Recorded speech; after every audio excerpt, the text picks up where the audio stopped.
So I'm going to be giving you guys a tip on how you can play Fortnite on the Motorola Razr Plus. Now, this is going to work on all Motorola phones as well.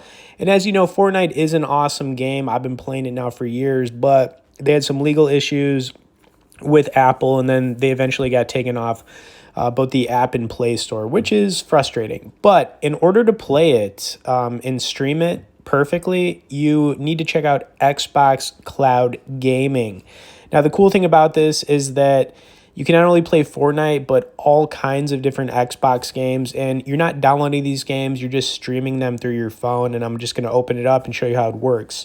Now, this is not a free service, unfortunately. They've got like a 7-day free trial that you can check out, and then it's, I think, $14.99 a month. So it's basically the same as having a Netflix subscription. But if you play a lot of Fortnite and you're a big mobile gamer, I definitely think checking out this service is worth it. You know, I've been using it for over a year, and you know, I not only play Fortnite, but I play a bunch of other games on here as well, and they're always adding new titles, which keeps things fresh, and honestly, it's awesome. But anyways, that is it, guys. If you want to learn more about cloud gaming, or get on our tech newsletter where we send out one email a week on only the good stuff. We'll have some links below in the description. As always, thanks for watching this, guys, and we will see y'all in the next video.